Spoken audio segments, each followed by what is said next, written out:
حضرات ذی وقار، انسانیت کی فلاح اور انسانیت کی بقا کے لیے اللہ تعالیٰ نے انبیاء کرام کو مبعوث فرمایا، اور میرے اور آپ کے آقا علیہ الصلوۃ والسلام انبیاء کرام کی صف میں آخری نبی اور رسول بن کر تشریف لائے۔ انسانیت کی اصلاح کے لیے اور ان کی ہدایت کے لیے جو اللہ تعالیٰ نے آخری صحیفہ اپنی مخلوق کے اوپر عالمگیر جس کو بنا کر کے نازل کیا، وہ قرآن مجید فرقان حکیم ہے، جس کا خالصتاً مقصد جو ہے وہ انسان کی اصلاح ہے، اس کی زندگی کے اندر نور پیدا کرنا ہے، اس کی جو ہے روحانی بلیدگی کا جو ہے وہ سبب بنتا ہے۔ قرآن کریم فرقان حکیم وہ صحیفہ ہدایت ہے جس کا نزول قلب مصطفیٰ علیہ الصلوۃ والسلام کے اوپر ہوا ہے۔ آقا علیہ الصلوۃ والسلام کے سامنے حضرت جبریل نے اس کو پڑھا، آقا علیہ الصلوۃ والسلام نے حضور علیہ الصلوۃ والسلام نے اپنے اصحاب کو یہ تلاوت کر کے سنایا۔ آقا علیہ الصلوۃ والسلام کا پڑھا ہوا جو قرآن ہے وہ حضور کے اصحاب کے سینوں پر جو ہے وہ نقش ہوتا جاتا تھا اور اس کو وہ محفوظ کرتے جاتے، اور آج ہمارے پاس قرآن کریم فرقان حکیم اسی حالت میں موجود ہے جیسا کہ رسول اللہ صلی اللہ علیہ وسلم کے ظاہری دور کے اندر قرآن پڑھا جاتا تھا۔ اور یہ قرآن کریم وہ کتاب ہے کہ جس کے اندر سابقہ تمام کتب کا جو ہے وہ بیان موجود ہے۔ تورات کا ذکر قرآن میں ہے، زبور اور انجیل کا جو تذکرہ ہے وہ قرآن میں موجود ہے۔ تو اس کتاب کو اللہ تعالیٰ نے عالمگیر کتاب بنا کر کے بھیجا ہے۔ یہ وہ کتاب ہے کہ جو قیامت تک آنے والی تمام جو سابقہ کتب تھی ان کی گواہی دینے والی جو کتاب ہے وہ قرآن مجید فرقان حکیم ہے۔ آج کبھی آپ جو ہے وہ عیسائیوں سے سوال کریں کہ آپ کے مذہب کی کتاب کا تذکرہ آپ کو کہاں سے ملے گا، ان کے پاس ان کی اصلی اپنی کتاب جو ہے وہ موجود نہیں ہے۔ تو اگر ان کی کتاب انجیل کا جو ہے وہ تذکرہ ملے گا تو ان کے پاس سوائے قرآن کے اور دلیل کوئی نہیں ہے۔ قرآن بتاتا ہے کہ ہم نے سابقہ کے اوپر اور انبیاء کرام کو جن کتابوں سے نوازا، کسی کو تورات کہا جاتا ہے، کسی کو زبور کہا جاتا ہے، اور کسی کو جو ہے وہ انجیل کہا جاتا ہے، لیکن قرآن کریم فرقان حکیم جو ہے یہ ایسا صحیفہ ہے جو قیامت تک آنے والے انسان کے لیے ہدایت ثابت ہوگا۔ اور ہر انسان کے پاس آج یہ ہمارے لیے فخر کی بات ہے، ہم سر اٹھا کر کہہ سکتے ہیں کہ ہمارے پاس آج بھی قرآن کریم فرقان حکیم اپنی اصلی حالت میں موجود ہے۔ نہیں تو آپ تورات اور زبور کو دیکھیں، انجیل کو دیکھیں، تورات کی جو اصل زبان ہے وہ عبرانی ہے، زبور کی جو زبان ہے وہ سریانی ہے، زبانیں بھی جو ہے وہ منحرف ہو چکی ہیں اور وہ ختم ہو چکی ہیں، لیکن قرآن کریم فرقان حکیم وہ کتاب ہے جس کے بارے میں اللہ فرماتا ہے اِنَّا أَنزَلْنَاهُ قُرْآنًا عَرَبِيًّا لَعَلَّكُمْ تَعْقِلُونَ، بے شک ہم نے اس قرآن کو عربی زبان میں نازل کیا تاکہ تم اس کو سمجھ سکو۔ تو قرآن کریم آج بھی اپنی اصلی حالت میں اپنے متن کے ساتھ، اپنے ٹیکسٹ کے ساتھ آج بھی موجود ہے۔ تو قرآن کریم فرقان حکیم جو ہے یہ اللہ تعالیٰ نے ہمیشہ کے لیے انسانوں کے لیے ہدایت کا ذریعہ اور سبب بنایا ہے۔ تو اس کے حوالے سے اللہ تعالیٰ نے قرآن کریم فرقان حکیم میں فرمایا وَمَنْ أَعْرَضَ عَنْ ذِكْرِي فَإِنَّ لَهُ مَعِيشَةً ضَنْكًا۔ آج ہر انسان اپنی معیشت کے بارے میں سوال کرتا ہے کہ میرے پاس جو ہے وہ رزق تنگ ہو رہا ہے۔ آپ کبھی باہر کے ممالک کے اندر جو آؤٹ آف کنٹری ہے ان سے پوچھیں کہ معاملات کیسے ہیں، چاہے وہ مسقط میں ہے، دبئی میں ہے، کسی ملک کے اندر وہ بیٹھا ہے، وہ پریشانی کا سبب یہ ہے، وہ کہے گا کہ حضرت رزق تنگ ہو رہا ہے، معیشت کے اندر تنگی ہے۔ آئیں ہم قرآن سے پوچھتے ہیں کہ ہمیں بتائیں کہ ہماری معیشت کے اندر کیسے اضافہ ہو سکتا ہے۔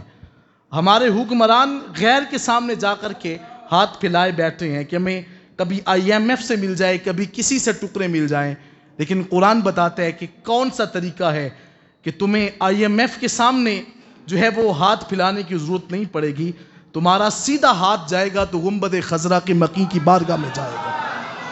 تمہارا ہاتھ حضور کی بارگاہ میں پہنچے گا، آقا علیہ الصلوۃ والسلام کی بارگاہ میں تمہارا ہاتھ پہنچ جائے گا، تو تمہیں حقیقی معنی میں جو ہے اس بات کی سمجھ آ جائے گی کہ ہم نے کسی اور سے ٹکڑے حاصل نہیں کرنے۔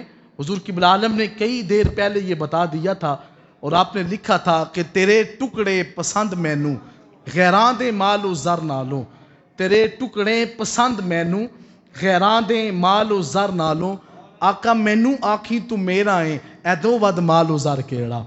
تو انسان کے لیے جو سب سے فلاح اور کامرانی کامیابی کا راستہ ہے وہ رسول اللہ صلی اللہ علیہ وسلم کا دین ہے۔ میرے آقا علیہ الصلوۃ والسلام نے فرمایا کہ ترکت فیکم امرین لن تدلوا ما تمسکتم بہما کتاب اللہ و سنتی۔ میرے آقا علیہ الصلوۃ والسلام نے فرمایا کہ اے لوگوں میں تمہارے درمیان دو چیزیں چھوڑ کر جا رہا ہوں۔ حضور فرماتے کبھی بھی تم گمراہ نہیں ہو سکتے، کبھی بھی تم جو ہے وہ راہ راست سے بھٹک نہیں سکتے۔ عرض کی حضور وہ دو چیزیں کون سی ہیں؟ آقا علیہ الصلوۃ والسلام نے فرمایا کتاب اللہ، وہ اللہ کی کتاب قرآن مجید برہان الرشید ہے۔ فرمایا وہ سنتی، اور دوسرا عمل میرا طریقہ ہے۔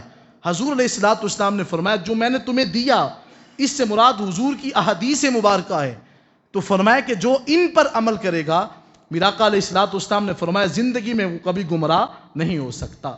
تو رب کائنات نے قرآن کریم فرقان حکیم میں فرمایا وَمَنْ أَعْرَضَ عَنْ ذِكْرِي فَإِنَّ لَهُ مَعِيشَةً ضَنْكًا۔ اللہ فرماتا ہے جو ہمارے ذکر سے منہ موڑتا ہے پھر ہم اس کی معیشت کو تنگ کر دیتے ہیں، اس کو جو ہے وہ تنگی مل جاتی ہے، اس کی دنیا کے اندر جو ہے اس کے آسائش، اس کے سکون، اس کی جو ہے وہ طلب کے اندر اور اس کی خواہشات کے اندر جو ہے ہم اضافہ کرتے ہیں اور اس کی معیشت کو ہم تنگ کرتے ہیں۔ اور پھر فرمایا کہ دوسری بات یہ ہے وَنَحْشُرُهُ يَوْمَ الْقِيَامَةِ أَعْمَى، ہم قیامت کے دن اس انسان کو جو ہمارے ذکر سے منہ موڑتا ہے ہم اس کو اندھا کر کے اٹھائیں گے۔ وہ خدا کی بارگاہ میں اندھا ہو کر کے اٹھے گا جو اللہ کے ذکر سے منہ موڑتا ہے۔ اب آپ کبھی غور کریں کہ جو قرآن نہیں پڑھتا اس کی کیفیت تو وہ یہ ہے کہ وہ قیامت کے دن اندھا ہو کر کے اٹھے گا۔ اس انسان کی کیفیت کیا ہے جس نے قرآن کی الیاذ باللہ بے حرمتی کی ہے؟ اس کے عذاب کے بارے میں کون جان سکتا ہے؟ میرے آقا علیہ الصلوۃ والسلام نے فرمایا کہ جو میرے ذکر سے مراد قرآن سے منہ موڑتا ہے۔ کفار کے بارے میں آقا علیہ الصلوۃ والسلام نے فرمایا کہ جب ان کو قرآن پڑھ کر سنایا جاتا ہے تو یہ اس سے پیچھے بھاگتے ہیں، اور جب ان سے کہا جاتا ہے کہ ایمان لے کر کے آؤ تو وہ کہتے ہیں کیسے ایمان لے آئیں؟ وَإِذَا قِيلَ لَهُمْ آمِنُوا كَمَا آمَنَ النَّاسُ قَالُوا أَنُؤْمِنُ كَمَا آمَنَ السُّفَهَاءُ أَلَا إِنَّهُمْ هُمُ السُّفَهَاءُ وَلَٰكِن لَّا يَعْلَمُونَ۔ فرمایا حبیب جب ان کو کہا جاتا ہے کہ مومن بن جاؤ تو یہ کہتے ہیں کیسے ایمان لے کر کے آئیں؟ الیاذ باللہ، جیسے ایمان ان نعوذ باللہ من ذالک بے وقوفوں نے قبول کیا۔ حضرت ذی وقار علماء فرماتے ہیں کہ اس سے مراد حضور کے غلام حضرت صدیق اکبر رضی اللہ تعالیٰ عنہ کی ذات ہے، حضرت عمر بن خطاب رضی اللہ تعالیٰ عنہ کی ذات ہے، حضرت عثمان غنی رضی اللہ تعالیٰ عنہ کی ذات ہے، حضرت علی المرتضیٰ رضی اللہ تعالیٰ عنہ آپ کی ذات مبارکہ ہیں جن کے بارے میں کفار نے کہا الیاذ باللہ۔ یہ تو نعوذ باللہ جو ہے یہ ذہن ان کا الیاذ باللہ چل چکا ہے، کلمہ کفر نباشد کہا، یہ تو جو ہے الیاذ باللہ بے وقوفی ہے جنہوں نے اسلام قبول کیا۔ آج اگر میرے خلاف کوئی بات کرے تو میرے طالب علم اٹھ کر جواب دیں گے، آپ کے اگر کوئی خدا نہ خواستہ آپ کے شیخ کے بارے میں کوئی بات کرے مرید اٹھ کر جواب دے گا، اور اگر اسی طریقے سے کوئی حضور علیہ الصلوۃ والسلام کے بارے میں نزیبہ کلمات بولے اس کا جواب یا حضور کے صحاب دیں گے، حضور کے امتی دیں گے، یا خود خالق کائنات عطا فرمائے گا۔ یہ طریقہ ہے۔ اب جب حضور کے اصحاب کے بارے میں لوگوں نے کہا نعوذ باللہ من ذالک یہ تو بے وقوف ہیں الیاذ باللہ، تو رب کائنات نے اس کی جو ہے وہ ادھورا نہیں رکھا، بلکہ خدا نے فوراً ہی انہی لفظوں کے ساتھ جواب دیا۔ فرمایا الا انہم ہم السفہاء، تقید کے ساتھ فرمایا خبردار بے شک وہ بے وقوف ہیں۔ پھر دوسری ضمیر لگا کے تقید پیدا فرما دی ہم السفہاء، فرمایا وہی نہیں اے حبیب جنہوں نے ابو بکر کے بارے میں ایسی سوچ رکھی، اس سے بڑا بے وقوف اور کون ہو سکتا ہے؟ عمر بن خطاب کے بارے میں جس نے سب و شتم کیا، اے حبیب اس سے بڑا بے وقوف اور جاہل ندان کون ہو سکتا ہے؟ تو معلوم ہوا کہ حضور کے اصحاب کی بارے میں ایسی سوچ جو بندہ رکھتا ہے اس کا جواب صرف بندہ ہی نہیں دیتا بلکہ خود خالق کائنات عطا فرماتا ہے۔ تو رات ذی وقار میں بات کر رہا تھا کہ فرمایا جس نے ہمارے ذکر سے منہ موڑا ہم اس کے جو ہے معیشت کو تنگ کرتے ہیں۔ حضور سرور کونین جب قرآن پڑھ کر بتاتے تو لوگ جو ہیں وہ مختلف قسم کی چیزیں گوئیاں کرتے کہ یہ کیسا کلام ہے، یہ کس طرح کا جو ہے وہ کلام پڑھا جاتا ہے۔ آقا علیہ الصلوۃ والسلام کے غلام حضرت صدیق اکبر رضی اللہ تعالی عنہ، آپ کہ غلام آپ کی جو صاحبزادی حضرت عائشہ صدیقہ رضی اللہ تعالیٰ عنہ، آپ فرماتی ہیں کہ میرے والد گرامی نے اپنے گھر کے اندر ایک چھوٹی سی مسجد بنائی ہوتی تھی اور اس مسجد کے اندر حضرت صدیق اکبر کھڑے ہو کر قرآن پڑھتے۔ 7 متصل کفار کے گھر تھے، حضرت صدیق اکبر جب قرآن پڑھتے تو اتنا رقیق القلب تھے، اتنی آنکھیں بہتی۔ آج تو کبھی قرآن سن کے بھی رونا نہیں نہ آتا، لیکن میرے آقا علیہ الصلوۃ والسلام نے فرمایا کہ قرآن پڑھنے کے بعد اس کی ہیبت اپنے دل کے اوپر طاری ہونے دیں۔ میرے رب کائنات نے قرآن میں فرمایا انما المؤمنون الذین اذا ذکر اللہ وجلت قلوبہم واذا تلیت علیہم آیاتہ زادتہم ایمانا وعلی ربہم یتوکلون۔ اللہ فرماتا ہے کہ مومن وہ ہوتا ہے کہ جب اس کے سامنے ذکر کیا جاتا ہے رب کا تو ان کا دل ڈرتا ہے، اس کے اندر ہیبت پیدا ہوتی ہے، خشیت آتی ہے، اور جب اس کی رب کی آیات تلاوت کی جاتی ہیں تو فرمایا زادتہم ایمانا، ان کے ایمان میں اضافہ ہوتا ہے، وہ خوشی محسوس کرتے ہیں۔ آج کیا آپ نے خوشی محسوس نہیں کی کہ سویڈن جیسی جو ہے وہ حکومت کے اندر جب یہ معاملہ ہوا تو وہ تو ایک بندہ اٹھا تھا نا، اب لاکھوں کی تعداد نے اسی جو ہے وہ عدالت کے سامنے بیٹھ کر قرآن کھول کر مسلمانوں نے بتایا ہے کہ ہمارے رگ رگ کے اندر اگر حضور کا پیار ہے تو قرآن کی بھی محبت باقی اور ہمیشہ رہنے والی ہے۔ تو ذات ذی وقار فرمایا مومن وہ ہوتا ہے کہ جب قرآن کا ذکر کیا جاتا ہے تو ان کے دل کے اندر ہیبت آتی ہے، خشیت طاری ہوتی ہے۔ وَعَلَىٰ رَبِّهِمْ يَتَوَكَّلُونَ، ان کا اپنے رب کے اوپر کامل بھروسہ ہوتا ہے کہ مالک ہے جس نے اس کی حفاظت کا ذمہ لیا ہے۔ اللہ فرماتا ہے اِنَّا نَحْنُ نَزَّلْنَا الذِّكْرَ وَإِنَّا لَهُ لَحَافِظُونَ، ہم نے اس قرآن کو نازل کیا ہے اور بے شک ہم ہی اس کی قیامت تک حفاظت کرتے رہیں گے۔ قرآن کا محافظ خود خالق کائنات ہے۔ تو ذات محترم میں بات کر رہا تھا کہ فرمایا کہ حضور علیہ الصلوۃ والسلام کے غلام حضرت صدیق اکبر رضی اللہ تعالیٰ عنہ قرآن کی تلاوت کرتے، بچے قریب سے گزرتے، کئی وقت آپ کا قرآن سننے کے لیے کفار کے بچے کھڑے رہتے۔ حضرت صدیق اکبر قرآن پڑھتے ہیں، بچے سماعت کرتے ہیں، کئی بچے حضرت صدیق اکبر کے پاس بیٹھ جاتے اور کہتے صدیق ہمیں قرآن نہیں سنا دیتے؟ ان بچوں کو لطف محسوس ہوتا۔ کفار نے کہا کہ ابو بکر اگر قرآن پڑھنا ہے تو آہستہ آواز میں پڑھو، نہیں تو کسی اور جا کر کے قرآن پڑھا کرو۔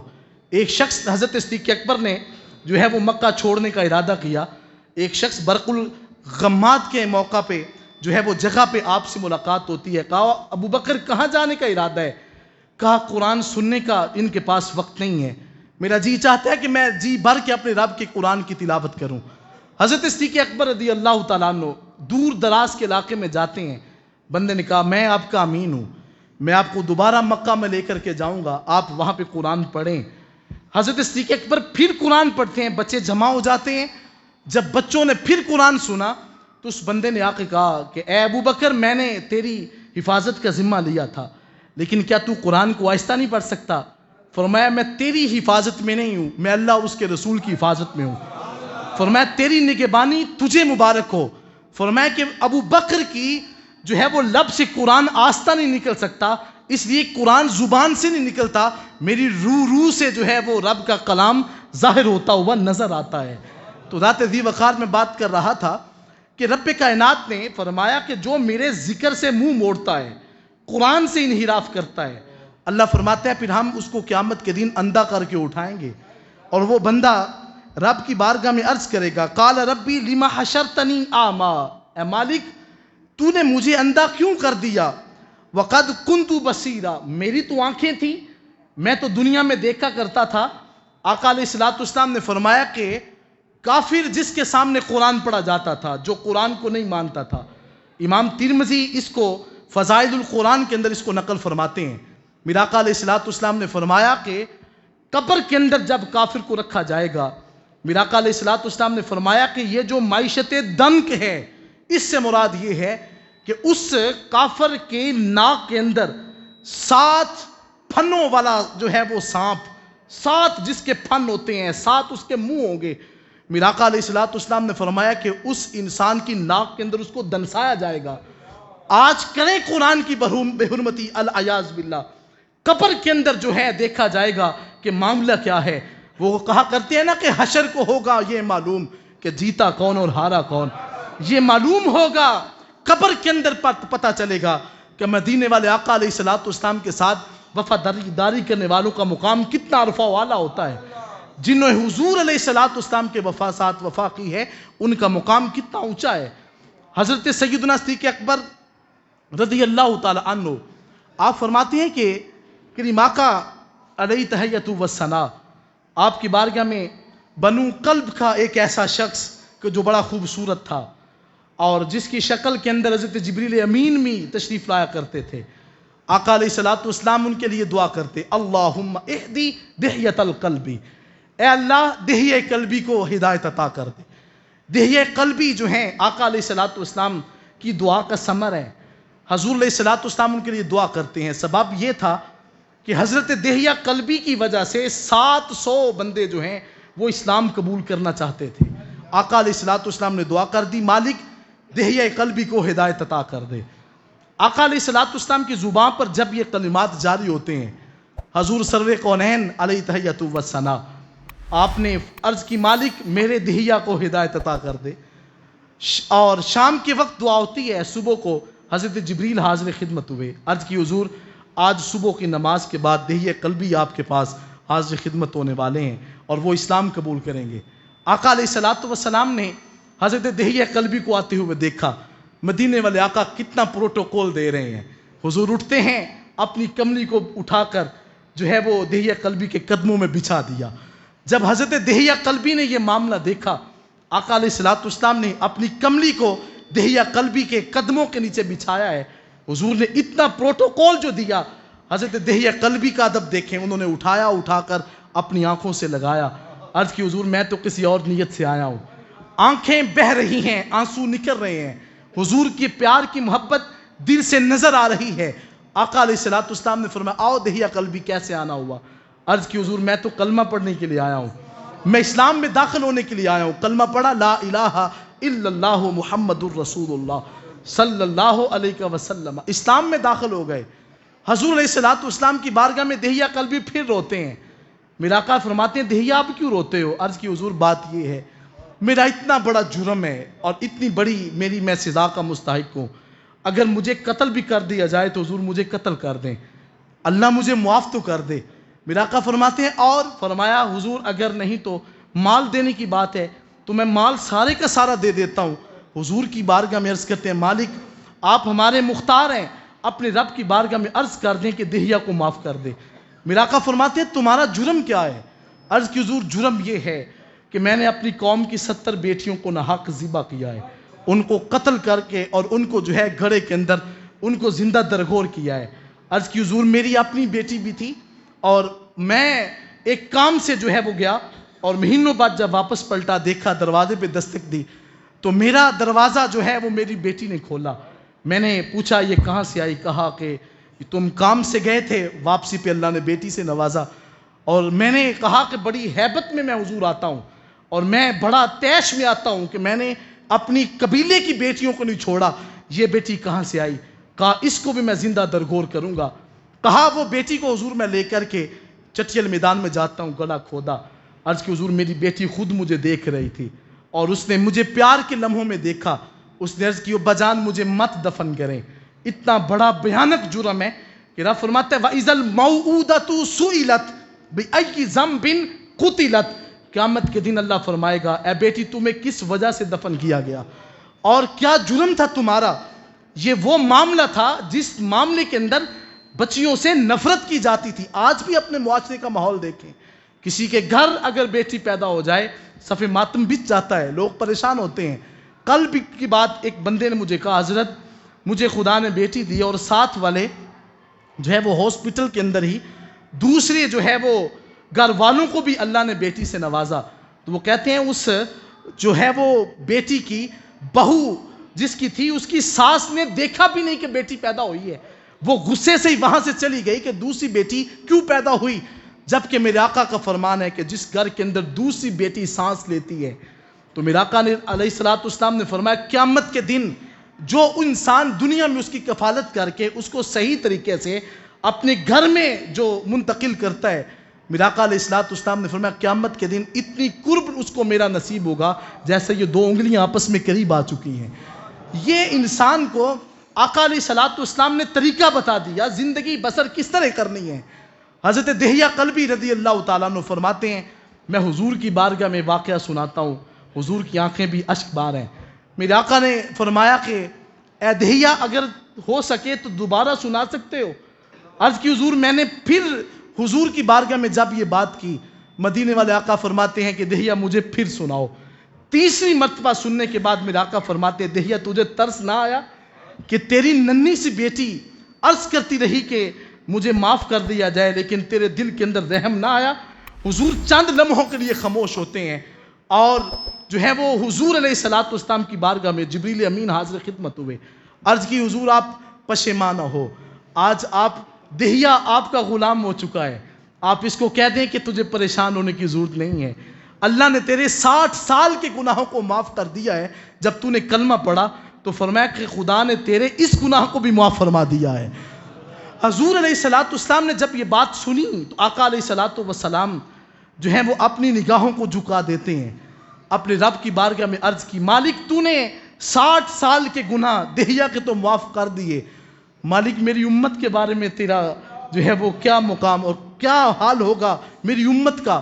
تو آقا علیہ السلام کی بارگاہ میں حضرت جبریل پھر حاضر خدمت ہوئے، فرمایا کہ حبیب رب کائنات کا حکم ہے کہ اِنَّا سَنُرْدِيكَ فِي أُمَّتِكَ، بے شک ہم آپ کو عن قریب آپ کی امت کے بارے میں راضی کریں گے۔ عرض کی کتنا راضی کیا جاؤں گا؟ فرمایا وَلَسَوْفَ يُؤْتِيكَ رَبُّكَ فَتَرْضَى، حبیب اتنا راضی کرے گا خدا کہ حبیب آپ اپنے رب سے راضی ہو جائیں گے۔ میرے آقا فرماتے ہیں کہ میں اس وقت تک اپنے رب کی بارگاہ میں سر سجدے سے نہیں اٹھاؤں گا جب تک میرا رب مجھے نہ کہہ دے حبیب جس بندے کو چاہتے ہیں اس کے بازو سے پکڑ کر آپ جنت کا راہی اس کو بنا دیں۔ تو میرے حضور قبلہ عالم نے کیا خوب لکھا، آپ فرماتے ہیں کوئی جنت خاطر اڑ دیئے کوئی حوراں خاطر کد دیئے، اور آپ فرماتے ہیں ہمیں اس کی طلب نہیں ہے، میں ول محمد اڑ دی پھراں جے محمد پیارا آ جاوے۔ تو آقا علیہ السلام جو ہیں وہ اپنی امت کا اتنا بھرم رکھتے ہیں، تو رب کائنات نے فرمایا جو ہمارے ذکر سے منہ موڑتا ہے ہم اس کی معیشت کو تنگ کرتے ہیں اور قیامت کے دن ہم اس کو اندھا کر کے اٹھائیں گے۔ حضرات محترم قرآن کو کبھی نہ بھولیں، قرآن کی تلاوت کریں، صبح اٹھیں اپنے گھروں کے اندر قرآن پڑھنے کا ماحول بنائیں، اپنے بچوں کو قرآن سکھائیں۔ حضرات محترم میں اکثر یہ بات کیا کرتا ہوں، ہمارے بچے جو ہے وہ صحیح طریقے سے انگلش بول سکتے ہیں لیکن ہمارے بچوں کو صحیح قرآن نہیں پڑھنا آتا۔ ان بچوں کو کسی قاری قرآن کی نسبت اور تعلق اور سنگت دیں کہ یہ بچے قرآن پڑھنا سیکھیں۔ جب یہ بچہ قرآن کا ایک لفظ ایک حرف تلاوت کرے گا، میرے آقا علیہ السلام نے فرمایا اللہ اس کے نام اعمال میں 10 نیکیاں درج فرما دیتا ہے۔ تو حضرات محترم اپنی اولاد کو اپنی نئی نسل کو یہ پیغام دیں کہ وہ قرآن کے ساتھ اپنے تعلق کو جوڑیں اور قرآن کے ساتھ اپنی وابستگی رکھیں۔ تو حضرات محترم جو قرآن کے ساتھ اپنی وابستگی رکھے گا اس کی دنیا بھی سنورے گی، اس کی آخرت بھی سنور جائے گی۔ اللہ مجھے اور آپ کو عمل کی توفیق سے مالا مال کرے اور قرآن فہمی کے جو ہے وہ رب کائنات اس کی دولت سے ہمیں خدا مالا مال فرمائے۔ وآخر دعوانا ان الحمدللہ رب العالمین۔